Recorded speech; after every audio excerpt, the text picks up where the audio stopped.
Tehran hints that more than 1,000 missiles are still in reserve, enough, it claims, to shred US warships in a matter of hours.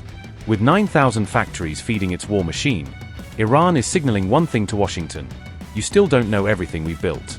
From attack drones to air defense batteries, Tehran is bragging that almost every key weapon in this war now rolls off its own assembly lines. As Iran tightens the screws on Hormuz, talk of next-generation missiles is stoking fresh fear that the next escalation could come from the sky. In a clear show of strength, Iran is using the current lull in fighting to broadcast the scale of its military machine as tensions with the United States continue to climb. The Defense Ministry has announced that Iran is now producing more than 1,000 different types of weapons domestically, underscoring how far its homegrown industry has come under sanctions. Ministry spokesman Reza Tlaibek delivered the message under fragile ceasefire, framing it as proof that Iran has not lost its edge despite weeks of conflict. He insisted that during the recent hostilities, Iran managed to maintain what he called operational superiority in the skies, combining air defenses and strike capabilities. Reza also declared that all major categories of military equipment are now being manufactured entirely inside the country, from missiles and drones to armor and air defense systems. According to him, this level of self-reliance is the result of more than 2 decades of continuous investment in Iran's defense sector. Officials further disclosed that a significant portion of Iran's missile arsenal has still not been deployed, implying that Tehran retains considerable firepower in reserve. State media added that Iranian forces were able to launch counterstrikes while keeping strong air defense coverage in place throughout the clashes. They also stressed that weapons production is deliberately spread across multiple locations nationwide, to ensure factories can keep running even if some facilities come under attack.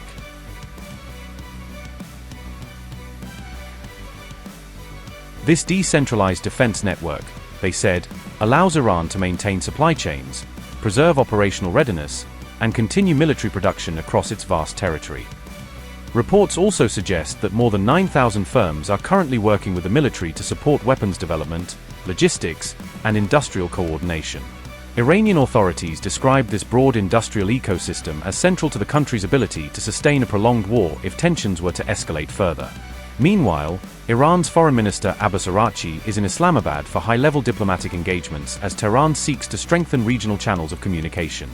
Although he did not meet US envoys directly, officials said he planned to convey Iran's position through Pakistani intermediaries, signaling indirect diplomatic messaging amid the standoff. At the same time, Iran has also leveraged its control over the Strait of Hormuz as a major strategic pressure point against its adversaries. Authorities claimed that the possibility of closing the critical waterway has become an important strategic tool in response to US actions in the region. Officials further stated that Iran has repeatedly forced rival units to withdraw through tight maritime monitoring and strong naval positioning around key routes. Analysts warn that these repeated signals of military strength and strategic leverage could further escalate the already dangerous US-Iran confrontation. This comes as Trump's war chief Pete Hegseth recently claimed that American forces in the Middle East are locked and loaded, adding another layer of tension to an already volatile regional crisis. To the KH leadership and IRGC leadership, we're watching you.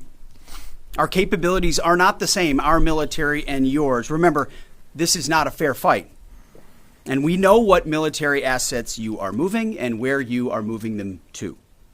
While you are digging out, which is exactly what you're doing, digging out of bombed out and devastated facilities, we are only getting stronger. You are digging out your remaining launchers and missiles with no ability to replace them. You have no defense industry, no ability to replenish your offensive or defensive capabilities.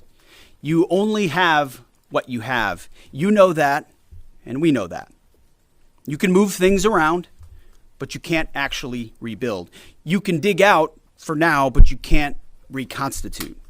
But we can. We are reloading with more power than ever before, and better intelligence, even more importantly, better intelligence than ever before, as you expose yourself with your movement to our watchful eye. We are locked and loaded on your critical dual-use infrastructure, on your remaining power generation, and on your energy industry. We'd rather not have to do it, but we're ready to go at the command of our president and at the push of a button. This blockade, which the chairman will detail this morning, is the polite way that this can go. Your energy is not moving and will not move, and we can do this all day. But it's not destroyed yet. Your energy industry is not destroyed yet. You like to say publicly, Iran, that you control the Strait of Hormuz, but you don't have a navy or real domain awareness. You can't control anything. To be clear, threatening to shoot missiles and drones at ships, commercial ships that are lawfully transiting international waters, that is not control. That's piracy. That's terrorism. The United States Navy controls the traffic going in and out of the strait because we have real assets and real capabilities. But there is an alternative. As our negotiators have said, you, Iran, can choose a prosperous future, a golden bridge, and we hope that you do for the people of Iran.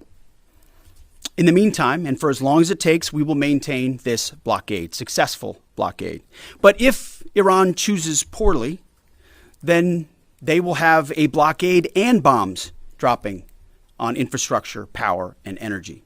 And at the same time, Treasury Secretary Scott Bessent and our friends over at Treasury are launching Operation Economic Fury as well, maximizing economic pressure across the entirety of the government. To Iran, choose wisely.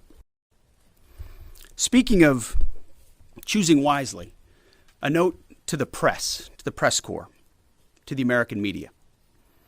As I just can't help but notice the endless stream of garbage, the relentlessly negative coverage, you cannot resist peddling, despite the historic and important success of this effort and the success of our troops.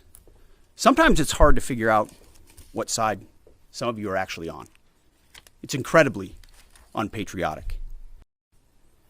This past Sunday, I was sitting in church with my family, and our minister preached from the book of Mark, the 3rd chapter.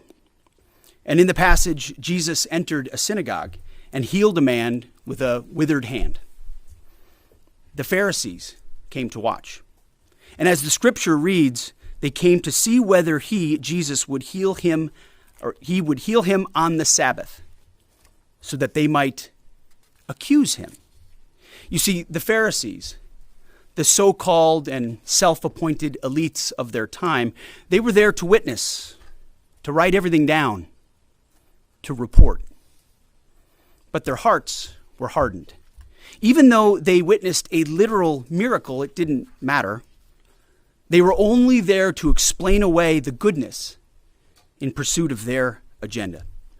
As the passage ends, the Pharisees went out and immediately held counsel against him, how to destroy him. I sat there in church and I thought, our press are just like these Pharisees.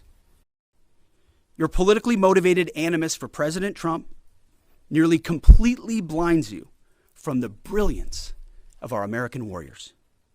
The Pharisees scrutinized every good act in order to find a violation, only looking for the negative.